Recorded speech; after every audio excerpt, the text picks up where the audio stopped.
This week has been a doozy for my second child and my fourth child. They have kept my wife and I running around like crazy. And sometimes you have those weeks. My youngest started the week off by trying to carry a glass from our kitchen to our dining room. I was watching and I was right there trying to get to her before it happened, but sure enough, it slipped and smashed into 1,000 pieces right at her feet. I was able to get it all taken care of, but man, it sure made a mess because it didn't just land in our kitchen.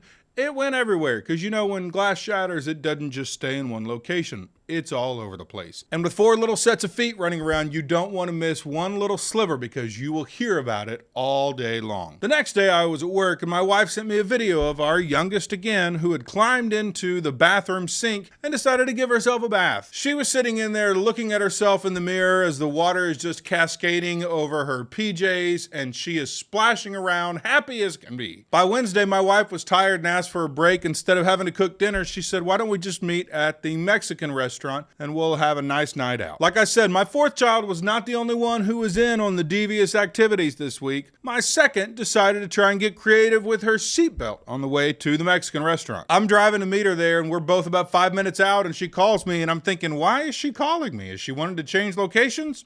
Nope. I pick up the phone and I hear my daughter screaming in the background, "I'm stuck, I'm stuck, I'm stuck." My wife calmly proceeds to tell me that she has somehow managed to get herself all twisted up in the seatbelt, and she's convinced that I'm going to have to cut her out whenever we get to the restaurant.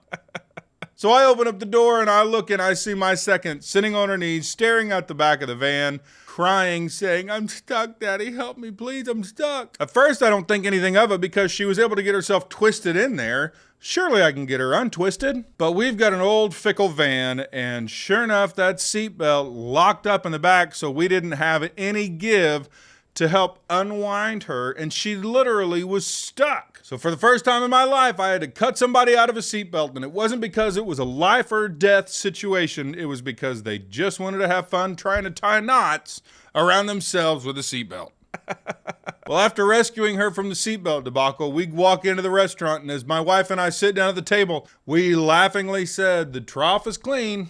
Now, I'm sure you're thinking, what in the world are you talking about? The trough is clean. That's a weird thing to say. It's one of our go-to phrases. Years ago, whenever I was at the kitchen sink doing dishes that seemed like they would never ever end, I was so frustrated in the moment. I was just like, good grief, there's so many freaking dishes. Why am I having to do all these dishes all the time, every single day? Can't my family just be more efficient than this? And there's a Proverbs here, I'll read it to you. It's in Proverbs 14, verse 4. It says, "Where no oxen are, the trough is clean, but much increase comes by the strength of an ox." Now, I'd read that quite a bit, but it never really stood out to me. But for some reason in that moment when I was doing those dishes, it clicked. When there are a lot of oxen, there's a big mess. But when you have oxen, as you did back then, you could reap the rewards of it. There was a lot more work that you could get done whenever you have a lot of oxen. So you can have a nice tidy trough with no mess whatsoever to clean up, but then you also won't have the benefit that comes from all of those oxen. As I was doing the dishes, I could hear my children laughing in the background, and I just finally made that correlation. I get to reap the rewards of having a house of life, of wonderful joy, the delight that my children bring to me, but that also means there's a big mess that accompanies it. Sometimes you get broken glasses brought to you by a toddler. Sometimes you get a toddler trying to give themselves a bath in their clothes in the bathroom sink. Sometimes you get a 6-year-old who is wrapped up in a seatbelt and you have to turn a 7-passenger vehicle into a 6-passenger vehicle because you've lost a seatbelt. I wouldn't trade cleaning up that mess for anything, no matter what kind of mess they create. The joy that they bring me is so far greater than the amount of effort that it takes to clean up or train or teach or any of those other things. Whenever I come home and I hear all of them screaming, "Daddy, Daddy, Daddy," and running to me and giving me a big hug, it takes away all of the crap that I've dealt with during the day. Today, my family went to a parade and they actually got a bag full of candy for each child because they were throwing them out in the parade. And my second, whenever she came home, she opened up her bag and says, "Daddy, do you want some?" And as I'm looking at her and looking at her bag of candy, you know what I didn't think about? The seatbelt I had to cut her out of. I don't care about that. The fact that she loves me enough and wants to share the best thing in her life in that moment with me because I matter to her, oh my gosh.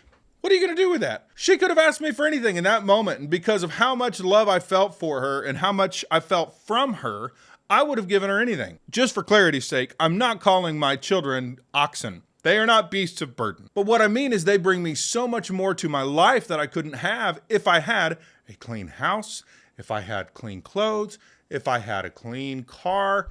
None of that would make up for the joy that they bring me. It all far surpasses what it costs to have children, to have a family. I want to challenge you. If there are things in your life that you find yourself getting frustrated about, maybe it's your family, maybe it's your kids, maybe it's even something at work. Instead of allowing yourself to get caught up in the maintenance of cleaning that trough, instead think about what happens because you have to clean up the trough. You get paid. You have a family who may love you. They may not love you in the moment, but there's something that comes from that relationship, and I promise you that if it were to be gone, you would miss the days of being able to clean up the trough, to care for the things that bring the most value in your life. Well, I hope you enjoyed the stories of me and my dirty trough. Hopefully you were challenged too. If you like the content and you're not subscribed to the channel yet, I would greatly appreciate it if you would consider subscribing. If you like the content, give me a thumbs up, put something down in the comment section, share it on social media, and I will see you next time when we can share a cigar and change the world.